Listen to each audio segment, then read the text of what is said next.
Let me just I've started recording for the team. So for today's session, we are going to dive deeper into data manipulation, and we'll put our focus mainly on the VB, the SQL, and the Python. So as we proceed, today it will be more of hands-on. So as we proceed, we'll show you how you can be able to create those connections. We do the actual examples with the team. We have tried as much as possible to ensure there is data protection. We do not expose our data execution, but at least we'll give you a sense and a glimpse on how you can do the same, and we'll be eager to hear your feedback once you start testing on them. So with no further ado, I'd like to welcome John. So John, like I mentioned, he's one of our RPA developer with over 5 years of experience in leading projects, complex projects. And now I know he's honoring his skill set so, to be able to pursue even AI-driven processes. So John, welcome and take us through.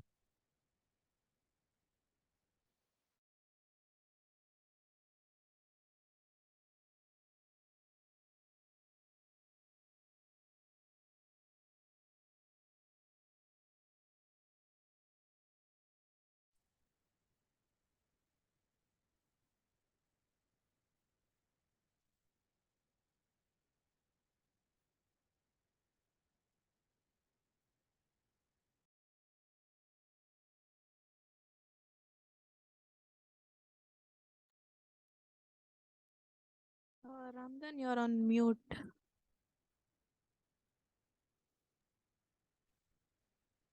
Hello, everyone. Sorry for that. Once again, I wanted to welcome everyone to the session. Thank you for attending. So today we will be going through complex or advanced data manipulation processes. And in particular, today's focus will be on how to link UiPath with SQL, linking UiPath with Python, and even invoking Visual Basic scripts to assist us in doing some of the processes which maybe we might not be able to achieve using UiPath directly. Thereafter, we'll have a question and answer session where we'll get to clarification on whichever part we never understood. Yeah, so that's the content for today. So first of all, we'll start with maybe understanding Visual Basic .NET. Basically, it is a programming language that was developed by Microsoft. It is majorly used to automate additional or advanced functionality. I think at this point it will be worth noting that Visual Basic is one of the programming languages that UiPath uses behind the scenes to perform some of the operations you do in UiPath.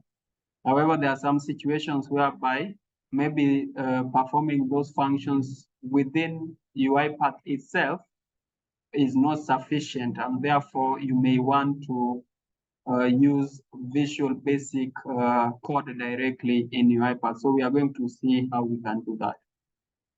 So let's test that.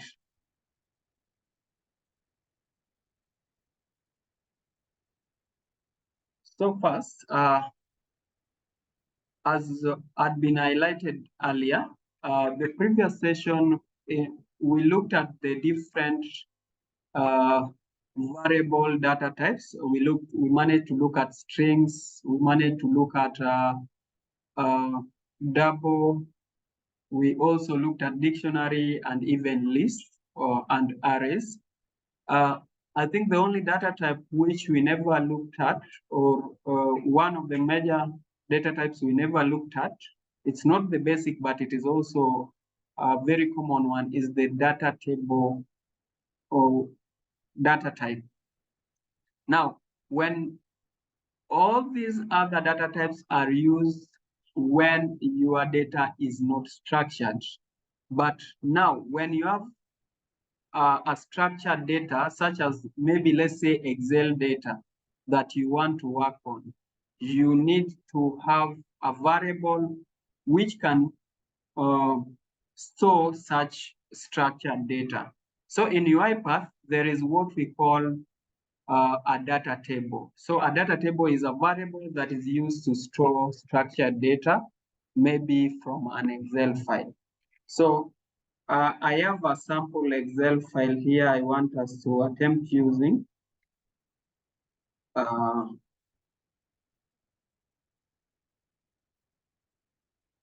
So this is my Excel file, is simply containing the Excel file called sheet 1 simply contains supply orders.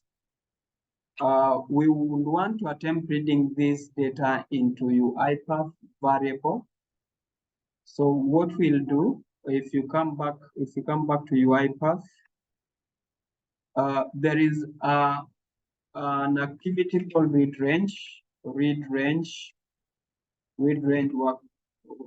workbook. There are two types of read ranges. The first one is used when you have Excel installed in your system.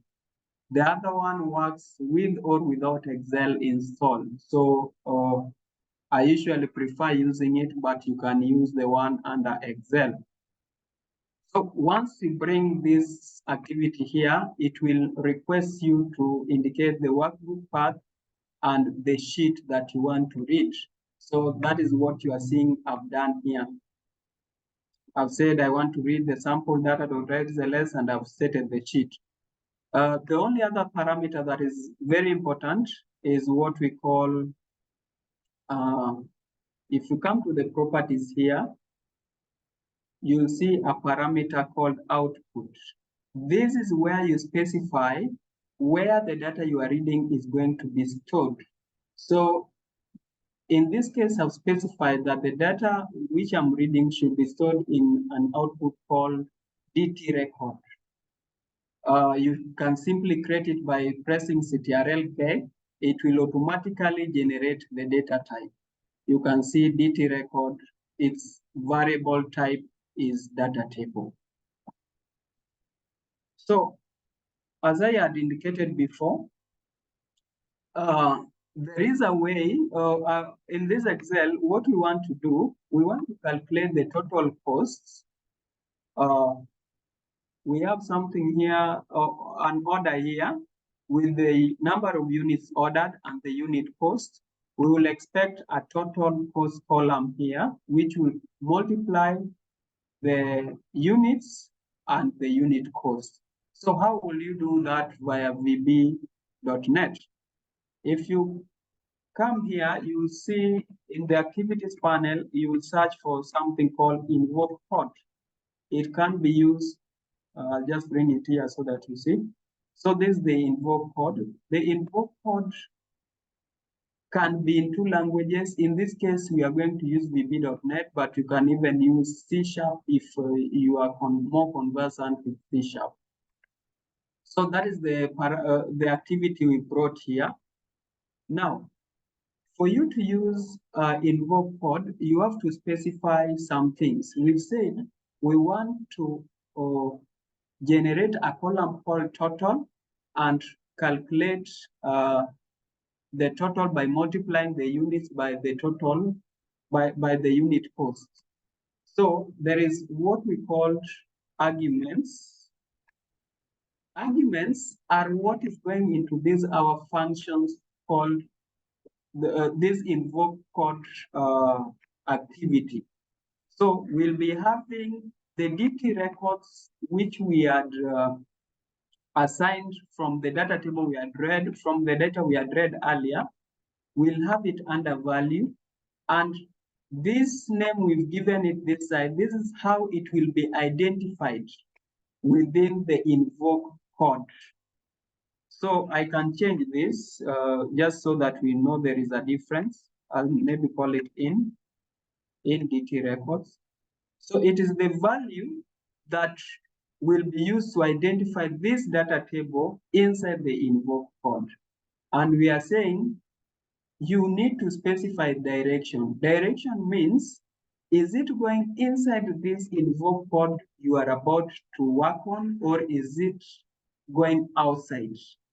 So in this case, since we'll be editing the data table and we expect the changes to be applied back to this data table, we'll name it as in out.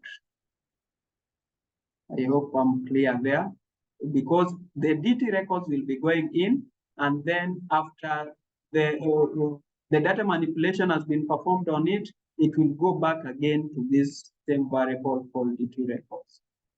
So I'll go to edit code. Now in edit code, dim, this is used to create like a variable. So I'm like saying I want to create a variable called row, which is a data row. Okay. Then after creating that row, I add, remember I'd specified this to be in. So I'll change this one also to be in. So I'll add a column called total. For those who know some more about VB, this line 2 is adding a column called total. You can see simple English statements. Then now, after I've added a totals column, I'll look through the rows in the in DT records dot rows. So I'll look for each row in the DT records. And for each loop, I will assign, you can see what I'm doing here. I'm getting the value of units at that row where I am and multiplying it to the value of the unit cost at the row where I am. This is simply used to convert it to double, or what we call float in other programming languages, the same to this. And then I assign it to the totals column in the row where I am at. So if I'm at the first row, this will be like I'm assigning the row units at row 1 times row unit cost at row 1 to the row total, which is at row 1. Then after that, I move on to the next row. The code will navigate that way till everything is set. So that is it. So once I've done that, because I had indicated here that this is an in and out argument, it means DT records will be going inside this code that I've just talked about. And then after it has done what it needs to do, it will return the result to the same variable, So once that is done, we can try saving the content of DT records just to confirm if what we wanted to do has been performed correctly. So let me just take you through the data once again so that you see the sample data. So if you say this is the sample data, what we want is simply, we want total to be here, where total will be the units times the unit cost. So I'll close this. Never forget to close the Excel, because if you don't close, the bot will cause an error when trying to read. So I'll just run this.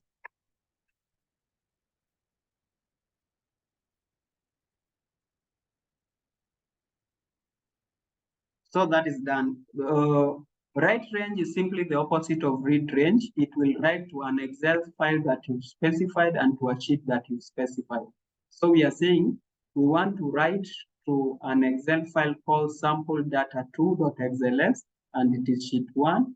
And what we want to write, the data table we want to write is this data table that we got from here, DT records. So if I am to go back to the path, you see, let me just reload. You will see sample data 2 here. If I open it, you'll see the total cost column has been written. I hope we are okay till that point. So that is how you would use invoke code to use VB.NET in your project. In other occasions, you may want to format an Excel file you may want to format an Excel file without using the invoke code. So VBA is majorly used in performing Excel operations, like for those who have worked with what we call macros, they are majorly VBA codes. So this is like the macros, applying macros to an Excel. So I will just show you what we want to achieve here as well.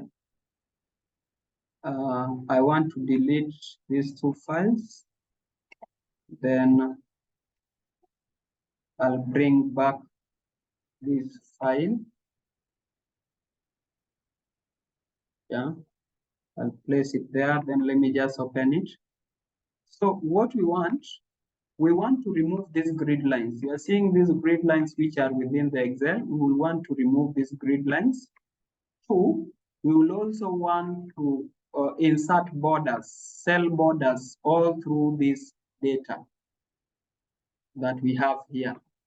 So that is also one of the things I want us to see how it can be done using VB.NET, but within an Excel file.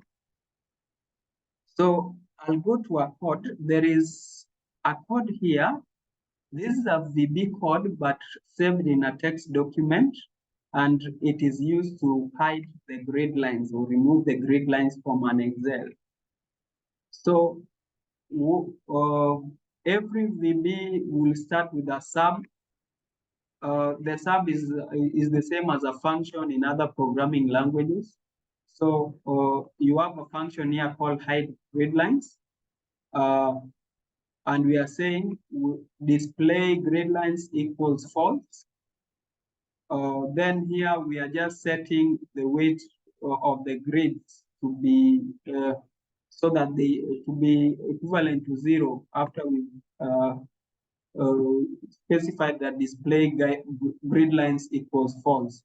So we are specifying the range of the data that we have, the ranges of the data, and then we create cell borders as well. So that is one which is used to hide grid lines. Another one is the one used to insert borders. This one is a little bit easy. You will simply be specifying what is the range of cells that you want to insert borders on. So if you notice the data is running from A1 to G44, so I'm saying I want to insert borders within that range. So that is how we will insert borders, the VB code for it. But how do we now use it in an Excel? One, if you want to use it in an Excel directly, you'll specify the application you want to use. In this case, we want to use an Excel file. So in specifying the application, there is an activity called use Excel file. There is an activity called use Excel file. It's similar to what you see below there. So here it will ask you for the path of the Excel and how you want to refer to that Excel file. By default, I usually just leave it as Excel, but you can give it any name that you consider appropriate. So in this case, I've specified that the Excel file I want to read to format is the sample data.xlsx, and I want to refer to it as Excel. And then now to use those VB codes that I had shown you earlier, there is the invoke VBA. Now you can see the difference. Invoke code works in general, but when you talk now about invoke VBA, it means you want to use it as a macro in an Excel file. So you see here invoke VBA. So if I'm to bring it here, it will ask me which workbook I want to invoke, the target workbook, and it will also ask about the code file path. This code file path is this path containing the VBA code I had spoken about, these ones, these VBA codes. So if I'm to go back to the code, let me just remove this. So here I've specified that my target workbook is the sample data.xlsx, and I want to refer to it as Excel. Then now the target workbook is going to be the same Excel.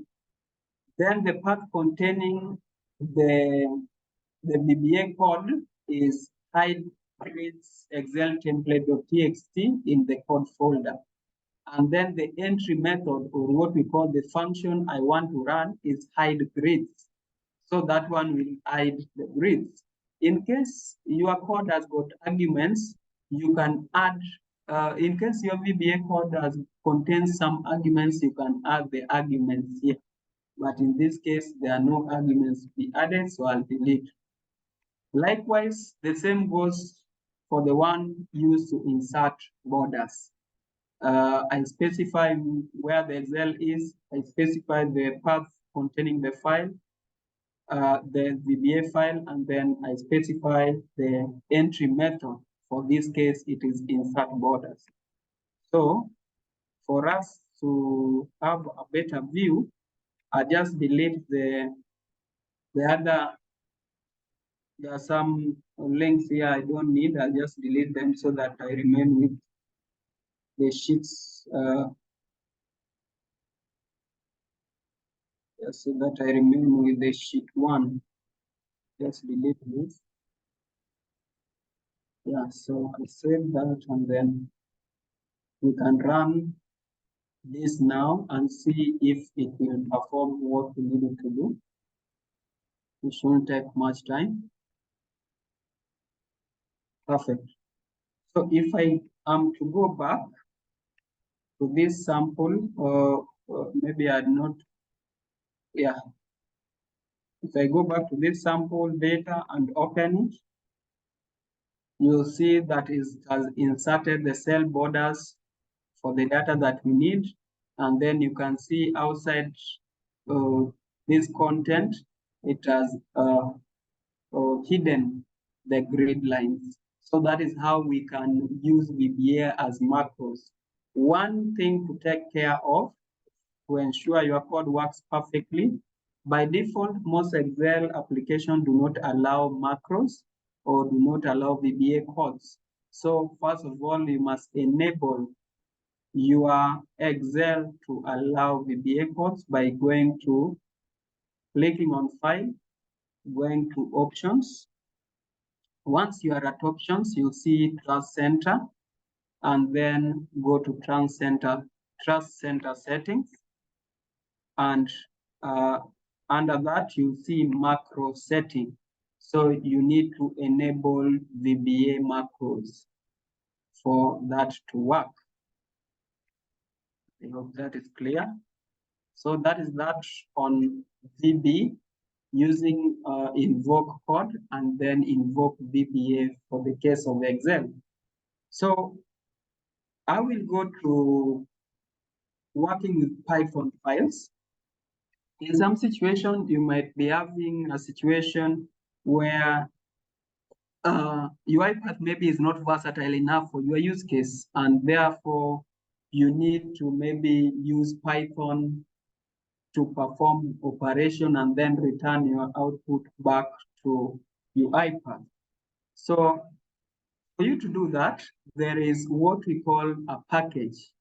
I will define a package as a reusable code that you can reuse or you can share out with other people so that they can use them to help them in developing their processes instead of developing them from scratch.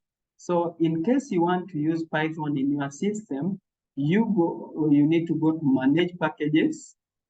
Under Manage Packages, you can go to Marketplace or All Packages and simply search Python, and it will give you several options there.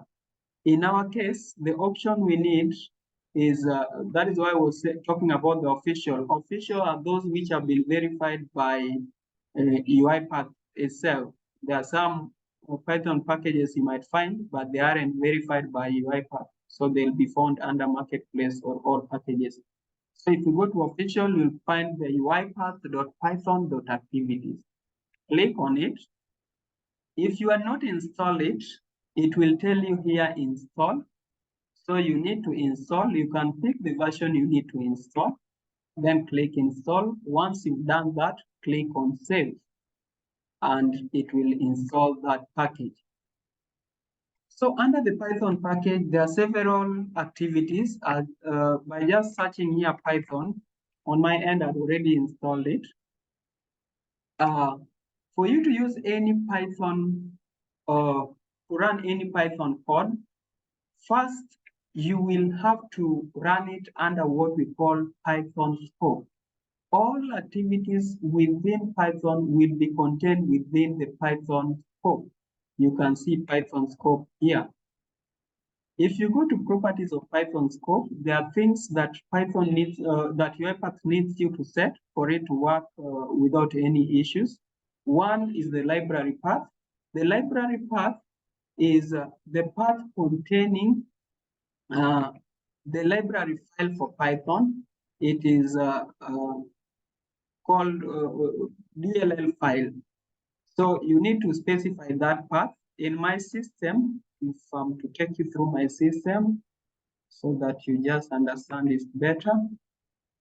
If I go here under program files, I'll try and trace Python 3.10. And then under Python 3.10, you'll see the Python 3.10 DLL. You can see it is there. So that is the DLL file that you are required to supply there. Then here, you will be supplying the path. Sorry, let me close this one first. You will be supplying the folder of the Python program files. The path of the Python program files, which is the same as, it is the same path where you will find the DLL file. It is this path. Next, you need to specify your target system. Is your system 64-bit or is your system 32-bit? You specify it there. Then the timeout. This is the amount of time that this Python code should run or should try to find Python in your system. When that timeout is exceeded, the code will error out.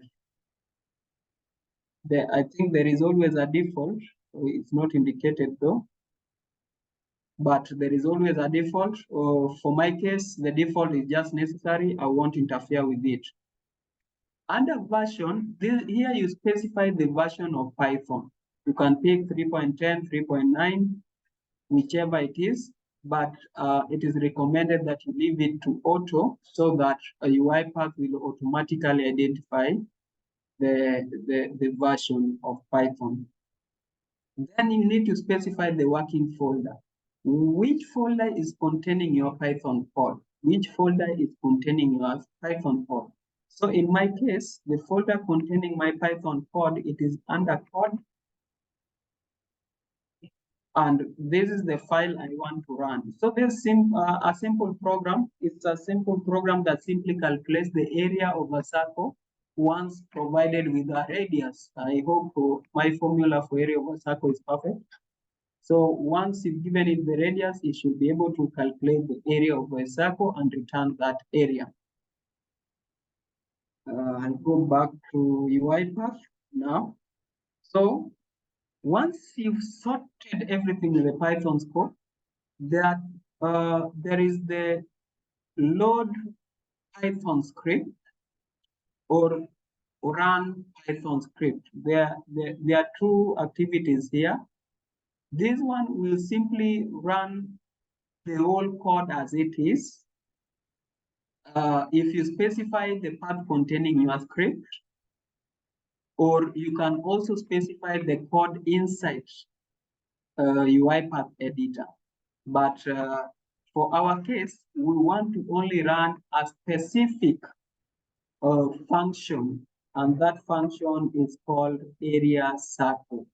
So we are not, in case our code was so much, we are not interested in the other parts. We'll only be interested in the function that can be used to get the area of a circle. So we are using the load Python script. So in the load Python script, you simply specify the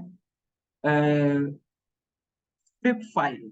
In my case, it is main.py. It is under the code folder. Once you've loaded it, you store it in a result, in an output called result. Like in my case, I've called the result load, but you should give it a name that is descriptive of what it does. So once you've loaded the script, you now invoke Python method. Invoke Python method is used to run a specific function in Python. So you can see I've specified the function I need to run.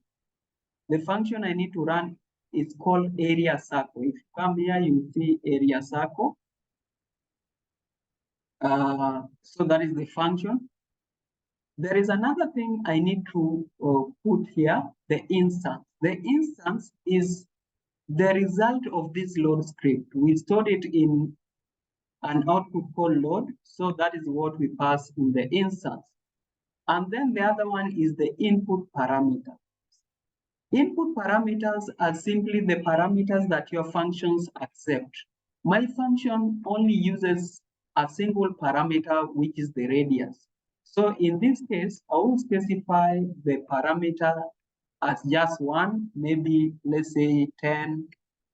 I can use a comma in case I add several parameters, but in this case, it's just one. So I'll just put 10. Once that is done, this one I will just use logging it. Put it there. First, I think one is left, which I've not explained. So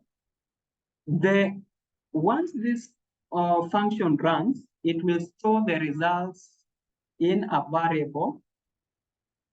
In this case, I've said area Python. So that is what will contain this result called area. So it is called result Python. But remember, it is in Python format. It is not in UiPath format. So what do I do to make it in UiPath format? I've already gotten the area. Remember, an area of a circle can be anything from an integer or a float. So we are assuming that by default, it will be a float because it can be having floating points. So if it's a float, we know the equivalent of a float in UiPath is what we call double. So what you do, we create a variable here called area UiPath and of type double. Okay. Then now, to pass the results that we've received from Python to UiPath, we use the get Python object. We use the get Python object. So the get Python object will specify the Python object. The Python object is this result we had stored here, area in Python.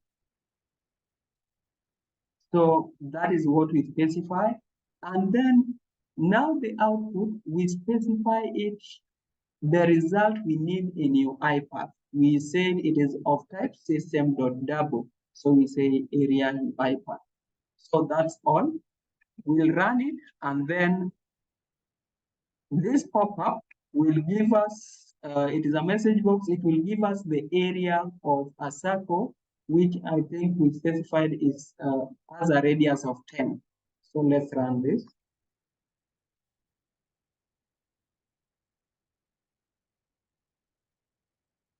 So the area of a circle with the radius 10 will give you around 314.2857.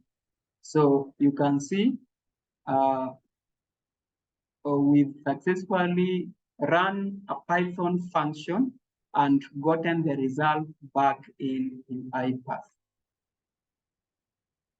So more and more functions can be built from that. We are going to the next thing. which is interacting with databases. How do you interact with a database in UiPath? You might be having some data stored in a database and you want to manipulate it. You want to store it in a data table. Remember, there are people who take Excel to be a database. So if I was to read data from an Excel, I will store it into a data table. So it means even if I was to use any other data table or database such as SQL database, MySQL, or maybe Oracle database, I will store my result as a data table and then be able to manipulate it from that point. So how do you connect to, in this case, a database, a real database, let alone SQL? As we had explained with Python, there is a package for interacting with databases, and it is called, if you go to manage package here, we'll still go to official so that we only get those which have been verified by UiPath, and we'll just search database. So you need to take note. If I was to go to marketplace, I'll find several. You can see, I can see SQLite database, but my interest is on the UiPath database.activities. So that is what I've gone for. I'll do the same thing. You install after you've selected your version. Even if I wanted a lower version of it, so pick the version I want and then update. But in this case, I won't want to change any of that. So I'll just pick on that, install, then save. So once you've done that, just search here database, it will list for you every operation that you can do on a database. I suppose these are things that for those who have interacted with databases before are aware. This is used to bulk insert. If you have a data table that you want to bulk insert into a database, you can do that using the bulk insert activity. Also, if you want to update a data table, but you want to do it maybe to not just one column of a data table, you want to update several items in the data table. In the database, you use the bulk update. I'll leave this and this for now. There is the insert. This is used to insert data into an existing database table, and then there is the run command. It is also used for updating, inserting, or deleting items from the database. Then there is the run query. Run query is used to select items from the database. Okay, so we'll go through, in this case, we are going to learn more about run query. So before you run any query, you must identify the database, identify and connect to the database you wish to use. In this case, you'll use the connect to database and go and configure connection. So configure connection will take you to the configuration wizard, which I'll go to here.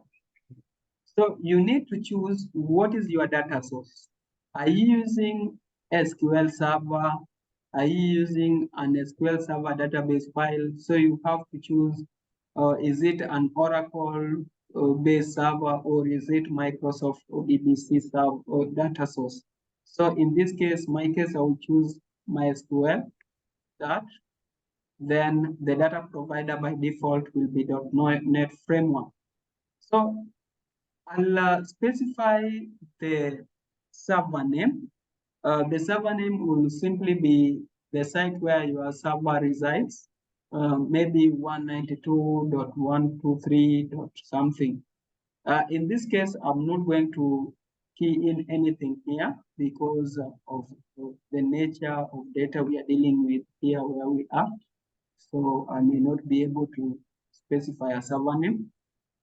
Then you have to specify how you want to log into the server. Do you want to use Windows authentication? Or do you have a dedicated SQL Server authentication? If you have SQL Server authentication, you will click on that and key in the username and password of the server. This is something you do one time, so you won't be required to do it again and again. So once you've keyed in that, you need to select a database name.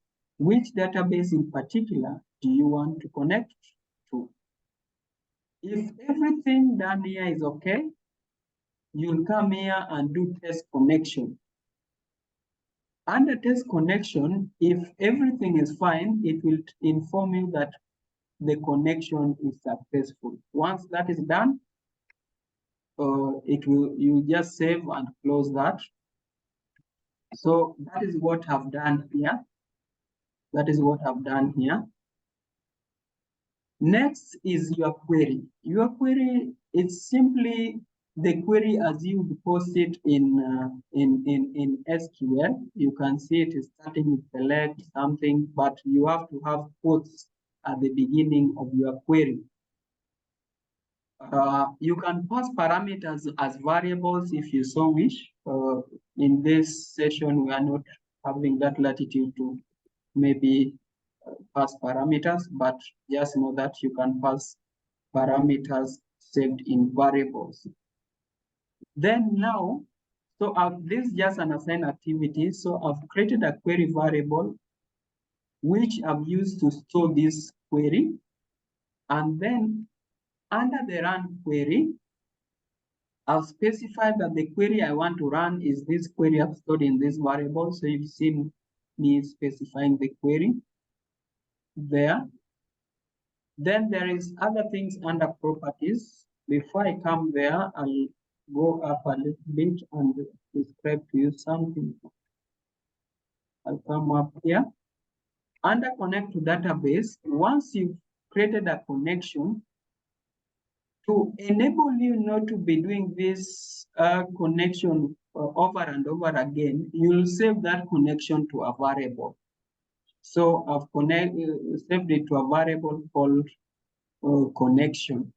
That when I go to the next thing, which is run query, you can see I still have configure connection. So I can still go through the same process I used to connect to the database. But since I want to reuse this connection I had already created, I will simply come and pick this output, the connection I specified here, and put it under the somewhere here under existing connection. So under existing connection, I'll just pass connection. There is what we call timeout. Timeout is the duration under which your code is supposed to run. If it exceeds that, then it will error out. So in most instances, you'll find that the data you're dealing with is massive. So it requires time for it to be extracted from the database. So you can see I've put there pretty much high amount of timeout. Both is 300,000 milliseconds, which is equivalent to almost, I think that is almost half an hour, I suppose. Once the query has run, I will store the results of the query to a data table variable called DT records. You can see there DT records. So that's basically it. Here, I won't show the exact content of the query, but I'll show you at least the number of records that have been extracted by the by UiPath from the database I'm using. So I'll run this.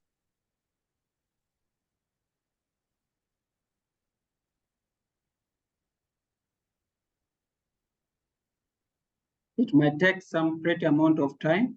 Let me rerun. There seems to be an issue with that.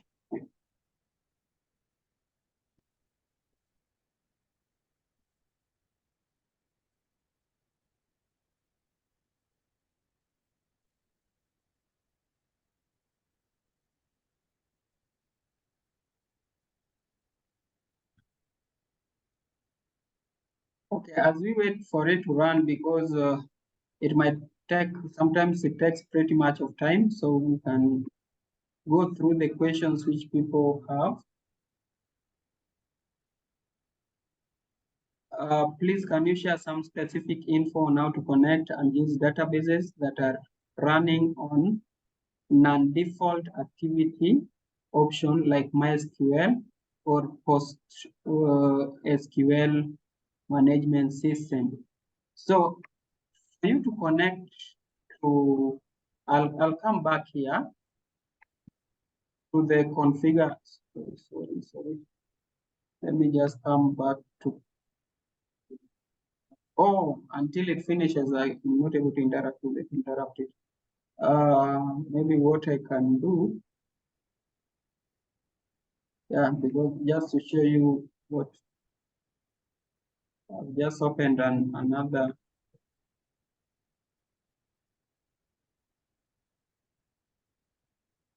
So here, for when you go to the connection wizard,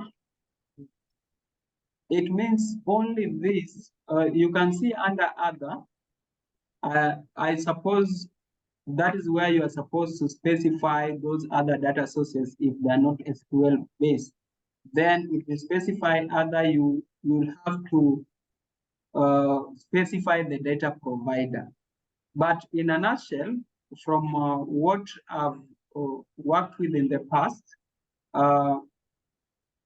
UiPath majorly deals with these listed databases, so that if your database is outside the listed databases here, you'd have to find other ways, but not using the default database activities. I hope that you'll have to use different packages other than the ones I've listed or I've shown here. I hope that answers that. I don't know if this other code has run successfully. Let me go and check. Yeah, so you can see the code has run and it has returned to me that there are 1348 records in the database table.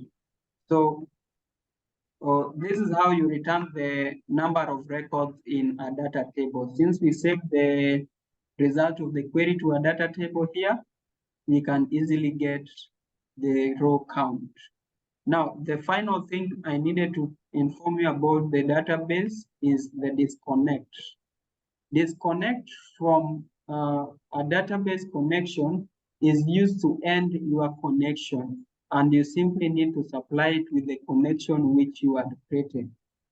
I suppose when I ran my code the first time, you notice that there was an error because the previous process which had run had locked the database, which meant that no other process could interact with the database. So it is a standard practice that after you are done with interacting with the database, you have a disconnect from database activity at the end.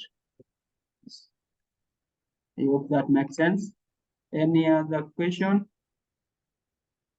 I think at this point now, I'll receive questions, clarifications. I hope I was not fast in that much fast. You were able to grasp some of the concepts. So guys, you can upload and ask questions on either of the three, so either Python, chat, or Google Code.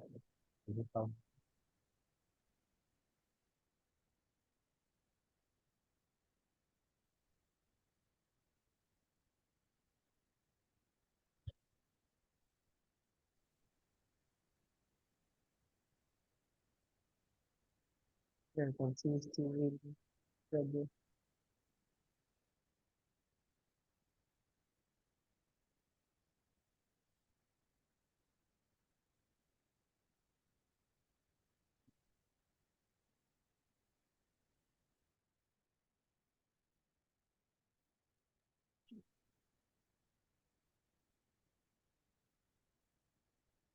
Okay.